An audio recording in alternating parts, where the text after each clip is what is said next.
There's a girl on my mind I can't get over. That would break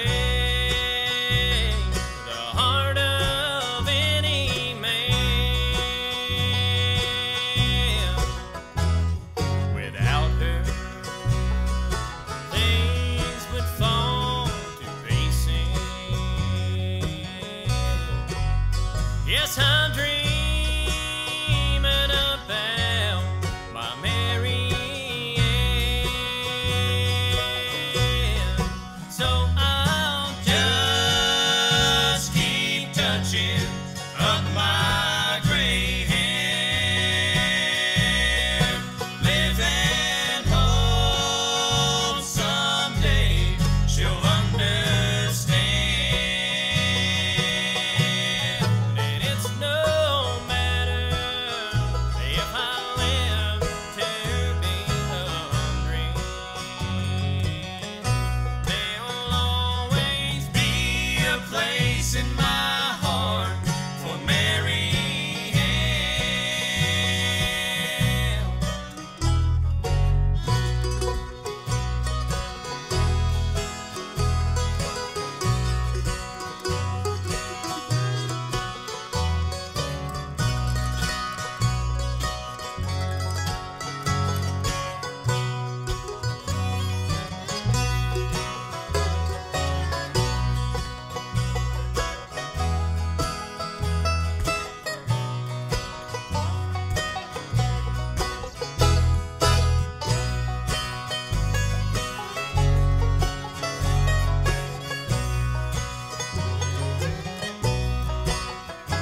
Well, I know she's out there somewhere in a world that can't be found.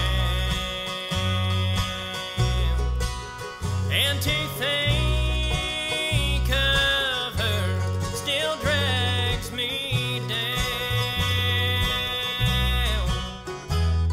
Without her, things would fall to pieces.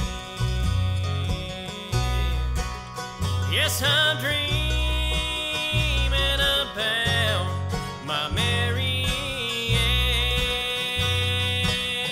Ann. So I'll just keep touching up my gray hair, live and hope someday she'll understand. And it's no matter if I live to be 100, there'll always be a place in my heart for Mary Ann. Oh, it's no matter if I live to be 100, there'll always be a place in my heart for Mary Ann.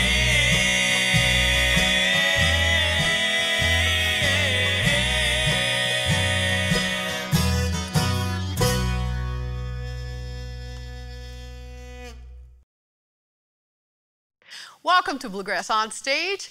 Today our featured band is Bluetown from Indianapolis.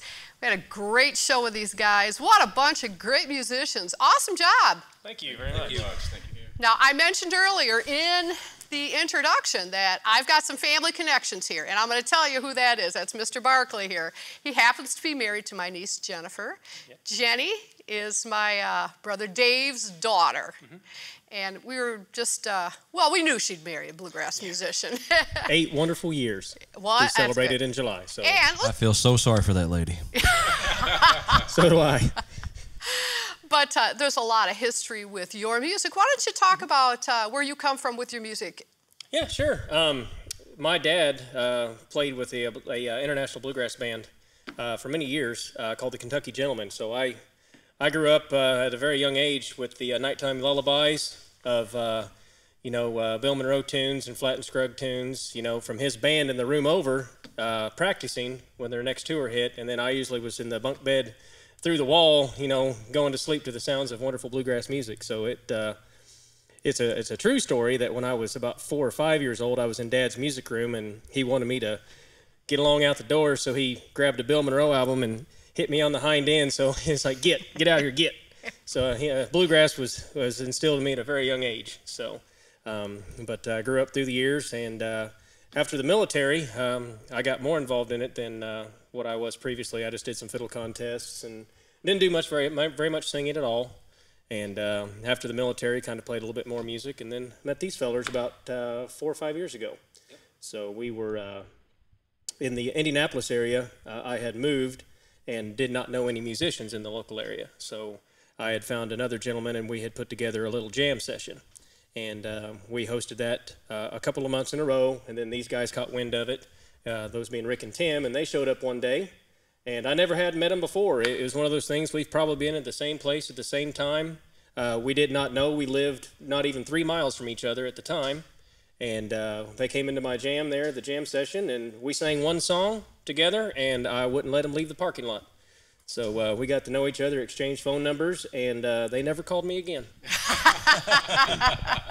Now, speaking of your dad, Marvin Davis, yes. And he is not only a good musician, he's a famous songwriter. Yes, he has had a great success in songwriting. He has written many numbers for, you name them, Larry Sparks, Ralph Stanley, the Lost and Found, Lonesome River Band, all have recorded his music. He has had Josh Williams, and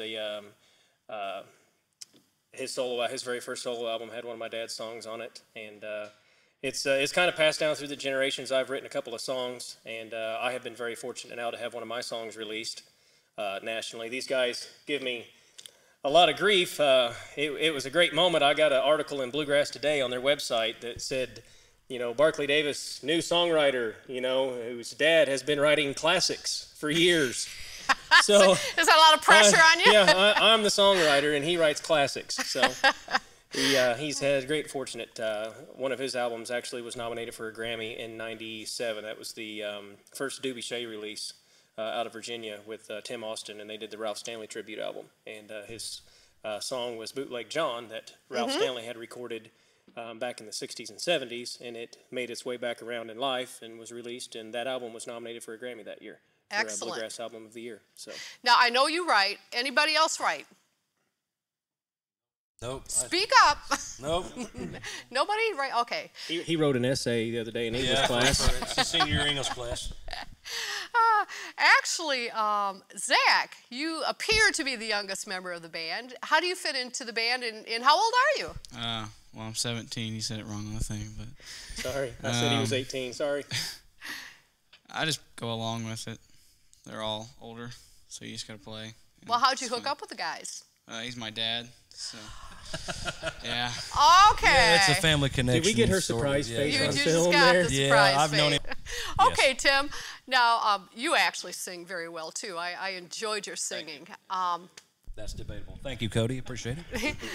Good guitar player. Let's talk about your history with bluegrass music. I started, I would say, the very first band I was in was in 1994, so it's been 20 years now.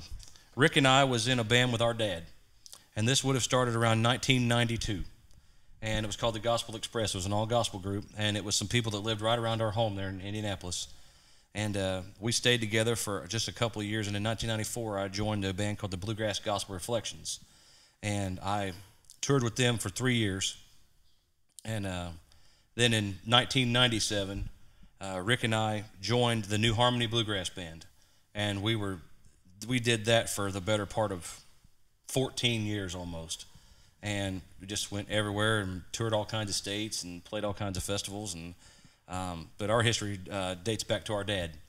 He's from Pikeville, Kentucky. Our mom's from Harlan County, so rich in bluegrass. Our dad, when he was alive, was a great lead singer, a great strong lead voice, and Rick has that same type of voice. I don't have that. I have more of a higher tenor voice because our dad, it's not a girl. It's not a girl. Takes a real man to sing like a woman. Tell you that right now, boys. Rick, you do a great job on the mandolin. Tell me about the history that you have with bluegrass music. Okay, I guess it goes back to about '92 when I started playing the mandolin, but it goes back way farther than that. My dad used to take us to Bean Blossom back when we were kids, to the barn. If anybody has been down to that, they used to have a barn on Sundays they played, and he took us to festivals, and that's really the only music he listened to. So we grew up around it, and one of the reasons I started playing is because he's my baby brother, by the way, 10 years younger than me. I wanted to spend time with my dad and my baby brother. So that was a good way to do it. So I started playing and singing, and we really enjoy singing, and that's just our family in general. Cody, let's move over to you. You're a very, very skilled banjo player for a young age, too. Can I ask how old you are? I'm 23. You're 23, so you are young. You're very skilled on the banjo. Good job. Thank you. And how do you fit with bluegrass music? And give us a little bit of your history. It cost them a lot of money to get me to come out here. I don't really enjoy it. No, I think I was 15, and I